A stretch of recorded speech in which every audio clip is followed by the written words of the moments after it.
رکشے والا روزانہ اپنی بیوی رخسانہ کو کمپنی آفس کے گیٹ پر چھوڑ کر جاتا تھا۔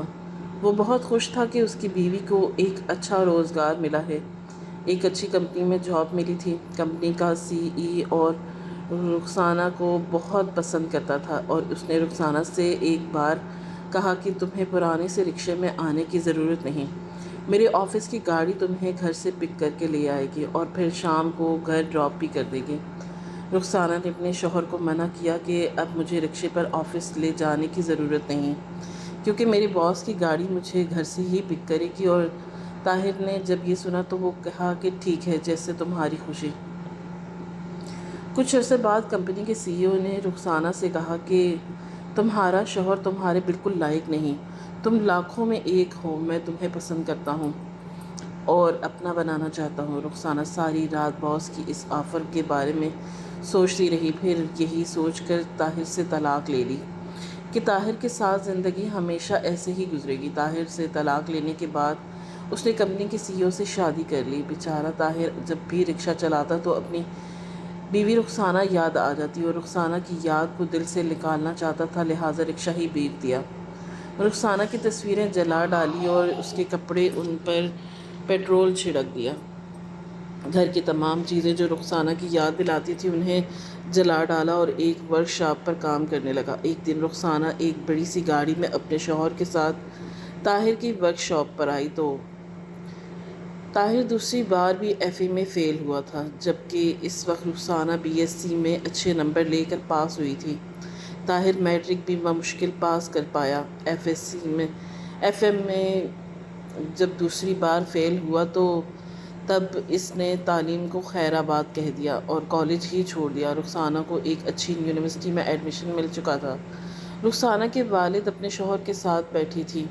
ویسے تو وہ اپنے شوہر کا بہت ادب کرتی تھی، عزیز صاحب کی کسی بھی فیصلے پر اس نے کوئی اعتراض نہیں تھا۔ اس نے بہت ہی مؤدب انداز میں اپنے شوہر سے کہا کہ دیکھیے، آپ نے بچپن میں ہی طاہر اور رخسانہ کا رشتہ طے کر دیا تھا اور ان کی منگنی خاندان کے بڑوں کی طرف سے طے ہو چکی تھی، جبکہ طاہر کے حالات آپ کے سامنے ہیں۔ اس نے تعلیم ہی چھوڑ دی ہے۔ ہماری بیٹی ایک اچھے ادارے میں پڑھ رہی ہے، کل کو اس کو اچھی جاب بھی مل جائے گی۔ آپ تو رخسانہ کے والد ہیں، آپ ان سے بہت محبت بھی کرتے ہیں، دل پر ہاتھ رکھ کر بتائیں کہ کیا طاہر اور رخسانہ کا جوڑ ہے؟ میں آپ کے کسی بھی فیصلے کے خلاف نہیں جاؤں گی، کیونکہ آپ اپنے بچوں کے دشمن نہیں ہیں، لیکن یہ بات کافی عرصے سے مجھے ستا رہی تھی، میرے دل میں تھی، اپنے دل کا حال آپ سے بیان کیا۔ عزیز صاحب نے اپنی بیوی کی طرف دیکھا اور کہا کہ تم ٹھیک کہہ رہی ہو، میں مانتا ہوں کہ رخسانہ اور طاہر کا کوئی جوڑ نہیں، لیکن وہ میرے مرحوم بھائی کی اولاد ہے۔ بھائی صاحب کے ہم پر کتنے احسانات ہیں تم اچھی طرح جانتی ہو۔ مجھے تو کاروبار میں خسارہ ہو چکا تھا، بھائی صاحب نے ہمدردی کی اور ہماری مدد کی۔ میری بہت بڑی خواہش تھی کہ طاہر پڑھ لکھ جائے، مگر افسوس کہ وہ پڑھ لکھ نہ پایا۔ اس میں اس کی بھی کوئی غلطی نہیں، کیونکہ وہ پڑھنا چاہتا تھا، بس پڑھائی میں کچھ کمزور تھا۔ مگر ایک بات کی میں گارنٹی تمہیں دے سکتا ہوں کہ طاہر ہماری بیٹی کو بہت خوش رکھے گا، اس کی بہت عزت کرے گا۔ بہت شریف لڑکا ہے، اپنے گھر کا بچہ ہے، اپنا خون ہے، لہٰذا اس لحاظ سے تو میں بالکل بے فکر ہوں۔ عزیز صاحب نے اپنی بیوی کو مطمئن کر لیا، لیکن دل ہی دل میں سوچنے لگا کہ کیا میری بیٹی رخسانہ بھی اس رشتے پر خوش ہے، کیونکہ جب اس کی منگنی طے کی گئی تھی تو تب بھی تو رخسانہ بہت چھوٹی تھی، اب وہ باشعور بالغ لڑکی ہے۔ مجھے اپنی بیٹی کی مرضی بھی ایک بار پوچھ لینی چاہیے۔ پھر موقع دیکھتے ہی ایک بار اس نے اپنی بیٹی رخسانہ سے بات کی اور اس سے یہی کہا کہ بیٹی، میں تم سے بہت محبت کرتا ہوں، طاہر کے ساتھ تمہاری منگنی بچپن میں ہی طے کر دی گئی تھی۔ پہلے تو تم لوگ پڑھ رہے تھے تو میں مطمئن تھا، لیکن طاہر آگے نہ پڑھ سکا اور وہ فیل ہو گیا۔ FA کے بعد اس نے تعلیم کو خیر بات کہہ دیا۔ میں تم سے تمہاری مرضی جاننا چاہتا ہوں کہ کیا تم دلی طور پر مطمئن ہو اس رشتے پر؟ کوئی اعتراض تو نہیں ہے؟ اگر تمہیں اس رشتے پر کسی قسم کا بھی اعتراض ہے تو میں آج ہی یہ رشتہ ختم کر دیتا ہوں۔ حالانکہ طاہر میرا بھتیجا ہے، مجھے عزیز ہے، لیکن میں تمہارے ساتھ کسی قسم کی زیادتی نہیں کر سکتا۔ تمہاری خوشی میں ہی میری خوشی ہے۔ رخسانہ نے جب باپ کے منہ سے یہ الفاظ سنے تو کہا کہ ابا جان، مجھے یہاں پر آپ پر بھروسہ ہے، آپ نے جو بھی میرے لیے فیصلہ کیا، مجھے آپ کے کسی فیصلے پر کوئی اعتراض نہیں ہے۔ عزیز صاحب نے اپنی بیٹی کو دعائیں دیں اور کہا کہ خوش رہو بیٹی، اللہ تعالیٰ تمہارے نصیب نیک کرے۔ عزیز صاحب اپنی بیٹی کی جلد شادی کرنا چاہتے تھے، لیکن رخسانہ نے ہی ان کی خواہش کا اظہار کیا تھا کہ میں اپنی ماسٹرز کی تعلیم مکمل کرنا چاہتی ہوں، اس کے بعد ہی شادی کرنا چاہتی ہوں۔ عزیز صاحب نے اپنی بیٹی کی خواہش پر عمل کیا اور رخسانہ نے دل لگا کر پڑھنا شروع کیا۔ ابھی اس کی پڑھائی مکمل ہونے میں 2 سال مزید رہتے تھے، لیکن وہ بھی اس سے کوئی پارٹ ٹائم جاب تلاش کر رہی تھی تاکہ وہ اپنے پیروں پر کھڑی ہو جائے۔ وہ اپنے گھر کے حالات سے اچھی طرح واقف تھی اور جانتی تھی کہ اس کے والد کے پاس اتنے وسائل موجود نہیں ہیں۔ ریٹائر ہونے میں جو پینشن اسے ملی تھی، وہ اپنی سی بڑی 2 بہنوں کی شادی پر سارے پیسے لگ گئے اور اب ان کے پاس کچھ بھی موجود نہیں تھا۔ ایک ہی پلاٹ ہے اور رخسانہ نہیں چاہتی تھی کہ ابا جان میری شادی پر وہ پلاٹ فروخت کر دیں، کیونکہ ابا جان کا ارادہ تھا کہ وہ حج کی سعادت حاصل کریں۔ اپنی بیوی کو بھی حج کروانا چاہتے تھے، تو لہٰذا رخسانہ نے اپنے والدین کی اسی خواہش پوری کرنے کے لیے ابھی سے ہی جاب کی تلاش شروع کر دی۔ یونیورسٹی میں اس کی کافی اچھی دوست بنی اور اسی کے محلے کی ایک لڑکی تھی جس کا نام کرن تھا۔ اسے یہ بات معلوم تھی کہ ڈگری مکمل ہونے پر رخسانہ کی اس کے کزن طاہر کے ساتھ شادی ہوگی۔ کرن نے پوری یونیورسٹی میں یہ بات مشہور کر دی کہ جس سے رخسانہ کی شادی ہونے والی ہے، رخسانہ کا وہ کزن میٹرک پاس ہے اور ایف اے پاس نہ ہو کر پایا۔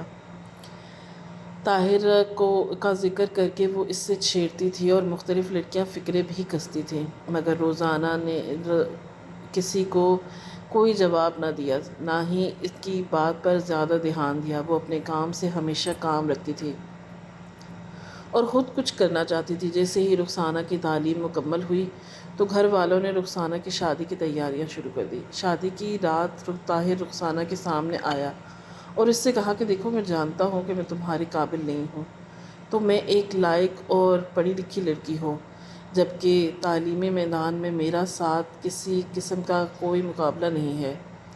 میں تو میٹرک سے آگے پڑھ ہی نہ سکا، مگر ایک چیز کا میں تم سے وعدہ کرتا ہوں کہ میں تمہیں ہمیشہ خوش رکھوں گا، مجھ سے کبھی تمہیں کسی قسم کی کوئی شکایت نہیں ملے گی۔ وہ پچھلے کئی ماہ سے پیسے جمع کر رہا تھا اور اس سلامی میں اس نے رخسانہ کو 20,000 دیے اور ایک سونے کی انگوٹھی بھی دی۔ رخسانہ خوش تھی کہ طاہر جیسا بھی ہے لیکن وہ میری کیئر کرنے والا اور ہمدرد ہے۔ ایسے لوگ آج کل کے زمانے میں بہت کم ملتے ہیں۔ طاہر نے اپنا ایک رکشہ لیا، رکشہ چلا کر ہی وہ روزی کما رہا تھا۔ رخسانہ نے جس ادارے میں بھی اپلائی کرنا ہو یا پھر انٹرویو دینا ہو تو وہ اپنے شوہر کے ساتھ رکشے میں ہی جاتی تھی۔ اس نے طاہر سے یہی کہا تھا کہ بس دعا کرنا کہ مجھے ایک اچھی سی جاب مل جائے، پھر ہمارے گھر کے حالات بدل جائیں گے۔ رخسانہ نے شہر کی اچھی اچھی کمپنیوں میں اپلائی کیا تھا، مگر مسئلہ یہ تھا کہ رخسانہ کو تجربہ نہیں تھا کام کا، اور اکثر کمپنیاں تجربے کا تقاضا کرتی تھیں۔ آج اس سے ایک آئی ٹی کمپنی میں انٹرویو کے لیے کال آئی تو اس نے اپنے شوہر طاہر کو فون کیا کہ رکشہ لے کر جاؤ، فلاں جگہ میں نے ایک کمپنی میں انٹرویو دینے جانا ہے۔ اس نے طاہر سے کہا تھا کہ 30 منٹ کے اندر آنے کی کوشش کرنا، مگر 30 منٹ گزر جانے کے باوجود طاہر نہ آیا۔ وہ بار بار اپنے شوہر کو کال کر رہی تھی، مگر طاہر اس کی کال اٹھا ہی نہیں پا رہا تھا۔ اسے اس بات کا غصہ تھا کہ میرا اتنا اہم انٹرویو ہے اور اس کے شوہر کو اس بات کی قدر ہی نہیں۔ تقریباً 1 گھنٹے بعد طاہر گھر آیا تو رخسانہ سے کہا کہ جلدی تیار کرو۔ رخسانہ نے خفا ہو کر کہا کہ اب کوئی ضرورت نہیں، کیونکہ انٹرویو کا وقت گزر چکا ہے۔ طاہر نے اس سے معذرت کی کہ ایک فیملی تھی جن کو میں شہر سے باہر دیہاتی علاقے میں لے کر جا رہا تھا۔ ویسے تو میں شہر سے باہر اپنا رکشہ لے کر نہیں جاتا، لیکن وہ کافی مجبور تھے، اس لیے میں ان کو انکار نہیں کر پایا۔ میں نے تو ان سے کرایہ بھی نہیں لیا اور اس کے بعد آیا ہوں۔ دیکھو، میں نے ان کے ساتھ بھلائی کی ہے، مجھے اللہ پر بھروسہ ہے کہ تمہارا انٹرویو کامیاب ہوگا اور تمہاری سلیکشن ہو جائے گی۔ رخسانہ کسی صورت انٹرویو کے لیے نہیں جا رہی تھی، لیکن اپنے شوہر کی ضد پر وہ بتائے گئے ایڈریس پر پہنچ گئی۔ طاہر نے گیٹ کے باہر اپنا رکشہ کھڑا کیا اور رخسانہ آفس کے اندر داخل ہوئی۔ کمپنی کے باس نے اپنے آفس سے ہی رخسانہ کو گیٹ کے اندر داخل ہوتے ہوئے دیکھ لیا تھا وہ رخسانہ کی شخصیت سے کافی متاثر ہوا اور وہ اسے پسند بھی آئی۔ مینیجر صاحب نے رخسانہ سے کہا کہ سوری، آپ لیٹ ہو چکی ہیں، اب آپ کا انٹرویو ممکن نہیں ہے۔ یہ سن کر رخسانہ کافی پریشان ہوئی اور دل ہی دل میں اداس تھی اور واپس جا رہی تھی کہ اچانک مینیجر نے اس سے پیچھے سے آواز دی، کیونکہ کمپنی کے باس شاکر علی نے مینیجر سے کہا کہ اس لڑکی کو انٹرویو ضرور لینا۔ پھر اس کا انٹرویو لیا گیا۔ یہاں بھی تجربے کی ضرورت تھی اور ایکسپیرینس اسٹاف کو ہی جواب دینی تھی، لیکن سیٹ شاکر علی کی سفارش پر رخسانہ کی سلیکشن ہو گئی۔ انٹرویو لینے والے پینل نے رخسانہ سے کہا کہ 2 دن بعد آپ کو بتایا جائے گا کہ آپ کی سلیکشن ہوئی ہے یا نہیں۔ رخسانہ واپس آئی تو طاہر انتظار میں کھڑا تھا۔ اس نے رخسانہ سے پوچھا کہ بتاؤ کیسا ہوا انٹرویو؟ رخسانہ نے اپنے شوہر کو بتایا کہ پہلے تو میں لیٹ تھی اور مجھے واپس بھیج دیا گیا، لیکن پھر اچانک جس شخص نے مجھے واپس بھیجا اسی نے مجھے بلایا اور میرا انٹرویو لے لیا۔ انٹرویو تو اتنا خاص نہیں ہوا، لیکن پینل کی طرف سے مجھے امید ہے کہ میری سلیکشن ہو جائے گی، باقی اللہ مالک ہے، دیکھتے ہیں کیا ہوتا ہے۔ طاہر اپنی بیوی کو تسلیاں دے رہا تھا کہ تمہاری سلیکشن ہو جائے گی، میرا دل کہتا ہے بس ایک بار اللہ پر بھروسہ کر کے تو دیکھو۔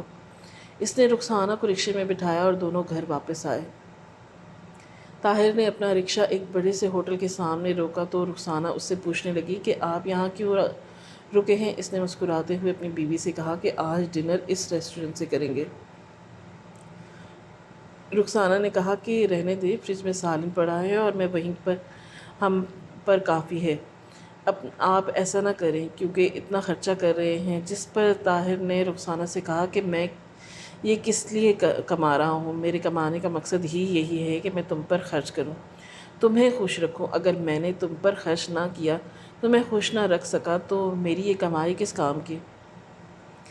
پھر طاہر نے اپنی بیوی کو ریسٹورنٹ کے اندر لے گیا اور رخسانہ نے اپنی پسند کا اچھی سی ڈش کا آرڈر بھی کر دیا۔ آج وہ بہت خوش نظر آ رہی تھی کیونکہ کافی عرصے کے بعد اس نے ایک اچھا کھانا کھایا اور طاہر اس کے چہرے کی خوشی کو محسوس کر رہا تھا۔ 2 دن بعد کمپنی کی طرف سے رخسانہ کو کال وصول ہوئی اور اس سے بتایا گیا کہ آپ کی سلیکشن ہو چکی ہے۔ رخسانہ کی خوشی کا کوئی ٹھکانہ نہیں تھا۔ طاہر بھی اپنی بیوی کے لیے بہت خوش تھا کیونکہ وہ اس کا خواب تھا کہ رخسانہ کو اچھا روزگار مل جائے۔ وہ ہر نماز کے بعد اپنی بیوی کے لیے رات کے لیے دعائیں بھی مانگتا تھا اور خود تو نہ پڑھ سکا، لیکن اسے اپنی بیوی سے امید تھی کہ وہ باعزت روزگار حاصل کرنے میں کامیاب ہو جائے گی۔ آج رخسانہ کی سلیکشن تھی اور وہ آفس میں آئی تھی۔ 60,000 ابتدائی تنخواہ مقرر ہوئی اور اس کے علاوہ کچھ بونس بھی تھے جو ہر ماہ اسے دیے جانے تھے۔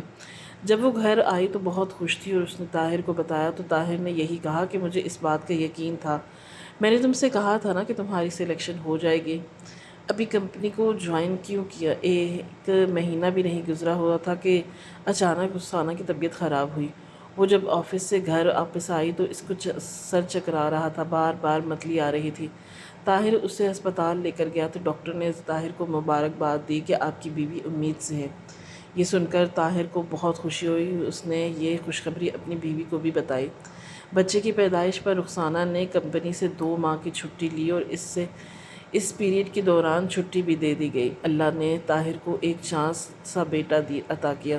طاہر نے ہی اس کا نام مراد رکھا۔ طاہر کا خواب تھا کہ وہ خود تو نہ پڑھ سکا، لیکن وہ اپنے بیٹے کو ضرور تعلیم دلوائے گا۔ وہ یہی چاہتا تھا کہ اس کا بیٹا اس کی طرح ایسے رکشہ نہ چلائے اور وہ اپنی زندگی میں کامیاب ہو جائے۔ رخسانہ آفس میں جاتی تو طاہر اپنے بیٹے کو سنبھالتا، اس کا بہت خیال رکھتا اور اس کا بیٹا طاہر سے بہت زیادہ مانوس ہو چکا تھا۔ مراد شروع میں تو بہت صحت مند تھا، لیکن پھر 2 سال بعد بہت کمزور ہو گیا۔ جس عمر میں بچے چلنا شروع کر دیتے تھے، اسی عمر میں مراد بیٹھ بھی نہیں سکتا تھا۔ اس کی ٹانگیں بہت کمزور تھیں، وہ پیٹ پھولا ہوا تھا۔ کئی عرصے تک اس کا علاج چلتا رہا لیکن وہ ٹھیک نہ ہو سکا۔ رخسانہ اپنے بیٹے کے لیے بہت پریشان تھی۔ وہ یہی چاہتی تھی کہ کسی طرح مراد کے ساتھ ہی رہے اور مراد سے جدا نہ ہو پائے، لیکن جب بھی اس کی مجبوری تھی کیونکہ اس کی جاب سے گھر کا سرکٹ چل رہا تھا۔ ڈاکٹروں نے یہی کہا کہ مراد کے پیٹ میں پانی جمع ہو چکا ہے اور اس کے مسلز کا ایشو ہے۔ پٹھے کمزور ہونے کی وجہ سے اسے کھڑے ہونے میں دشواری کا سامنا ہے۔ طاہر نے اپنے رکشے پر ہی رخسانہ کو کمپنی کے آفس کے مین گیٹ پر چھوڑا اور پھر شام کو واپس گھر بھی لے آتا۔ جب تک رخسانہ آفس میں رہتی وہ بچے کا بہت خیال رکھتا، اسے کھلاتا پلاتا، لیکن جب وہ اپنے بیٹے کی طرف دیکھتا تو اس کا دل بہت دکھتا۔ ڈاکٹروں نے یہی بتایا کہ اس کا علاج ممکن ہے، لیکن اس کے لیے مراد کو امریکہ لے جانا پڑے گا۔ جب طاہر نے یہ سنا تو اس کے رونگٹے کھڑے ہو گئے، کیونکہ وہ جانتا تھا کہ ایسا اس کے لیے تو ممکن نہیں ہے کہ وہ اپنے بیٹے کو علاج کے سلسلے میں امریکہ لے جائے۔ روزانہ رکشہ چلتا ہے تو گھر کا خرچ پورا ہوتا ہے، تقریباً 40 سے 50 لاکھ وہ کہاں سے لاتا جس کے لیے وہ اپنے بیٹے کا علاج کرواتا۔ آج سیٹھ شاکر علی نے اپنے آفس سے ہی دیکھا کہ رخسانہ کا چہرہ اترا ہوا تھا، وہ سوچ میں گم تھی، بہت پریشان تھی۔ سیٹھ نے اپنی سیکرٹری سے کہا کہ رخسانہ کو آفس میں بلائیں۔ اس کے بعد سیکرٹری یہ رخسانہ سے کہا کہ آپ کو سر بلا رہے ہیں۔ رخسانہ آفس میں آئی تو سیٹھ شاکر علی نے رخسانہ کو بیٹھنے کا کہا اور اس سے یہی کہا کہ آج آپ بہت پریشان لگ رہی ہیں، خیریت تو ہے؟ آپ مجھے اپنی پریشانی بتا سکتی ہیں، مجھ سے جتنا ممکن ہوا میں آپ کی مدد کروں گا۔ لیکن رخسانہ ان سے نہیں بتانا چاہتی تھی۔ سر شاکر نے کہا کہ چلے، آپ کی اپنی مرضی ہے، مجھے نہیں بتانا چاہتی تو کوئی بات نہیں، لیکن ایک بات میں آپ سے کہنا چاہتا ہوں، کم از کم آپ اپنی قدر کیجئے۔ آپ اتنی حسین و جمیل ہیں اور جب آپ اس پرانے رکشے پر آفس آتی ہیں تو مجھے اچھا محسوس نہیں ہوتا۔ آئندہ آفس کی ایک اسپیشل گاڑی آپ کو گھر سے پک کرے گی اور پھر گھر ڈراپ بھی کر دے گی۔ آپ کو رکشے کے پرانے کی ضرورت نہیں ہے۔ یہ سن کر رخسانہ حیران ہوئی، اس سے اس بات کی امید نہیں تھی اور وہ حیران تھی کہ سر اس پر اتنا مہربان کیوں ہو رہے ہیں۔ اس نے شاکر صاحب کا شکریہ ادا کیا کہ اس کے بعد وہ گھر آئی اور طاہر سے کہا کہ آئندہ مجھے رکشے پر آفس چھوڑنے کی ضرورت نہیں، کیونکہ گھر سے ہی مجھے آفس کی گاڑی ایک نئی گاڑی پک کرے گی اور پھر چھٹی کے بعد ڈراپ بھی کرے گی۔ یہ سن کر طاہر حیران ہوا، مگر اس بات پر زیادہ توجہ نہ دی تو رخسانہ کچھ سوچ رہی تھی۔ وہ یہی سوچ رہی تھی کہ سر کی مہربانی کی آخر وجہ کیا ہے۔ ابھی کچھ دن ہی گزرے تھے کہ کمپنی کے سی ای او نے دوبارہ رخسانہ کو اپنے آفس میں بلایا۔ وہ رخسانہ سے یہی کہنے لگا کہ میں نے بہت کوشش کی کہ یہ بات آپ سے نہ کہوں، لیکن دل کے ہاتھوں مجبور ہو کر میں اپنے دل کی حالت آپ کے سامنے لایا ہوں اور یہ بات کرنے پر مجبور ہوا ہوں۔ میں آپ سے بہت محبت کرتا ہوں، یہ جانتے ہوئے کہ آپ ایک بچے کی ماں ہیں، شادی شدہ ہیں، لیکن میں کیا کروں؟ نہ جانے مجھے کیوں ایسا محسوس ہوتا ہے کہ اس رکشے والے سے آپ کی شادی آپ کے ساتھ بہت بڑی زیادتی ہوئی ہے۔ وہ آپ کے بالکل قابل نہیں۔ آپ اپنے آپ کو دیکھیں اور اپنے شوہر کو، کسی اینگل سے بھی وہ آپ کا میچ نہیں ہے۔ میں آپ کو کسی صورت مجبور نہیں کروں گا، بس یہ بتانا چاہتا ہوں کہ میرے دل کے دروازے ہر وقت آپ کے لیے کھلے ہیں۔ میں نے ابھی تک شادی نہیں کی کیونکہ جس لڑکی کی مجھے تلاش تھی وہ مجھے نہیں ملی، اور آج آپ کو بتانا چاہتا ہوں کہ آپ ہی وہ لڑکی ہیں جس کی مجھے تلاش تھی۔ جس دن آپ انٹرویو دینے آئی تھی اسی دن پہلے ہی میری نظر آپ پہ محبت ہو چکی تھی۔ میں آپ کے ساتھ کسی قسم کی زبردستی نہیں کروں گا۔ اگر آپ میری یہ آفر ٹھکرا بھی دیں تب بھی آپ کی جاب برقرار رہے گی، آپ کی نوکری نہیں نکالا جائے گا۔ مگر صرف اتنا بتانا چاہتا ہوں کہ آپ کے سامنے دو راستے آن پڑے ہیں، ایک طاہر کا راستہ اور دوسرا جو آپ کی زندگی کو جنت بنانا چاہتا ہے۔ پوری دنیا میں آپ کو اپنے ساتھ لے جانا چاہتا ہوں، اپنے محل نما گھر میں آپ کے ساتھ رہنا چاہتا ہوں اور آپ کے بچے کو بھی دل سے قبول کروں گا۔ رخسانہ نے اپنے سر کو کوئی جواب نہ دیا اور وہاں سے جلدی سے واپس آئی۔ آج ساری رات وہ نہ سو پائی، بار بار سر شاکر کی باتیں اس کے دماغ میں آ رہی تھی۔ طاہر اس سے پہلے یہی پوچھ رہا تھا کہ کیا بات ہے، آج تمہیں نیند کیوں نہیں آ رہی، لیکن اس نے طاہر کو کچھ نہ بتایا، بس ایسے ہی طبیعت خراب کا بہانہ کیا۔ لیکن یہ حقیقت تھی کہ وہ سر شاکر کے بارے میں سوچ رہی تھی۔ اتنا بڑا آدمی، خوبصورت بھی اور شخصیت بھی باکمال، کسی بھی لڑکی کے ساتھ شادی کر سکتا تھا، لیکن اس نے مجھ سے ہی شادی کی خواہش کا اظہار کیوں کیا؟ کیا میں اتنی خوبصورت ہوں؟ وہ بار بار اپنے آپ کو آئینے کے سامنے دیکھتی اور دل ہی دل میں مسکراتی اور کہتی، رخسانہ اپنے آپ کو پہچانو، تم اتنی بھی گئی گزری نہیں ہو۔ پھر آئینے سے فرصت ملی تو اس کے بعد وہ اپنے بیٹے کے پاس آئی، مراد کی طرف دیکھ کر اپنے آپ سے یہی کہہ رہی تھی کہ اگر اس گھر میں رہی تو مراد اپنے پیروں پر کھڑا نہیں ہو پائے گا۔ 4 برس کا ہو چکا ہے لیکن ابھی تک ٹھیک سے بیٹھ بھی نہیں سکتا۔ کیا میرا لال ساری زندگی یوں ہی معذور رہے گا؟ اس نے کافی سوچا اور اسی نتیجے پر پہنچی کہ سر شاکر کس طرف سے اس کی آفر کو قبول کر لے۔ خود بھی اپنی زندگی جیے اور اپنے بیٹے کا بھی اچھے طریقے سے علاج کروا سکے۔ آج اس نے خود سے یہی کہا کہ جیسے ہی صبح ہوگی میں طاہر سے بات کروں گی۔ اپنے بچے کے لیے صبح ہوئی تو طاہر کے پاس آئی۔ طاہر سے کہا کہ میں نے آپ سے ضروری بات کرنی ہے۔ کیا آپ چاہتے ہیں کہ مراد کا علاج ہو جائے؟ طاہر نے کہا کہ کیسی باتیں کر رہی ہوں، میں ایسا کیوں نہیں چاہوں گا؟ ہمارا بیٹا ہماری زندگی، اور اپنے بیٹے کے لیے تو مجھے اپنی جان بھی دینی پڑی تو میں دے دوں گا۔ رخسانہ نے کہا کہ جان دینے کی ضرورت نہیں، بس اگر چاہتی ہوں کہ مراد کا علاج ہو جائے تو مجھے چھوڑ دو، مجھے آزاد کر دو۔ یہ سن کر طاہر حیران ہوا اور رخسانہ کے چہرے کی طرف دیکھنے لگا۔ یہ تم نے کیسی بات کی ہے؟ تمہیں چھوڑ دوں؟ صاف صاف کہو کہ کیا کہنا چاہتی ہو۔ رخسانہ نے یہی کہا کہ مجھے طلاق دے دو، اس گھر میں رہ کر میں اپنے بیٹے کا علاج نہیں کروا سکتی۔ طاہر نے کہا کہ تم شاید خوش نہیں ہو یا اپنے ہوش کھو چکی ہو۔ رخسانہ نے یہی کہا کہ اگر تمہارے دل میں میرے لیے تھوڑی سی بھی محبت ہے تو مجھے آزاد کر دو، اور یہ بات میرے باپ کو بتانے کی بھی ضرورت نہیں۔ میں جانتی ہوں کہ ابا مجھے اس بات کی بالکل اجازت نہیں دیں گے۔ مجھے بھی اپنی زندگی جینے کا حق ہے، میری بھی یہ خواہش ہے کہ میرے بیٹے کا ٹھیک طریقے سے علاج ممکن ہو پائے۔ تمہارے ساتھ رہتے ہوئے تو یہ ممکن نہیں ہے۔ طاہر سب سمجھ چکا تھا۔ اس نے رخسانہ سے یہی کہا کہ یہ پریشان ہونے کی ضرورت نہیں ہے، میں تمہیں آزاد کر دوں گا۔ اس نے رخسانہ کو طلاق دے دی اور طلاق کے بعد وہ اپنے بیٹے کو لے کر اپنے باس سیٹھ شاکر علی کے پاس چلی گئی۔ سیٹھ صاحب نے رخسانہ سے نکاح کیا اور پھر اسے ایک الگ گھر میں رکھا۔ اس سے پہلے بھی سیٹھ کی ایک شادی تھی اور اس سے 3 بچے تھے۔ اس نے رخسانہ سے جھوٹ بولا تھا کہ میں نے ابھی تک شادی نہیں کی، مگر اس بات سے رخسانہ کو کوئی فرق نہیں پڑتا تھا۔ شادی کے بعد وہ شاکر علی پر زور دے رہی تھی کہ میرے بیٹے کا علاج کروائیں۔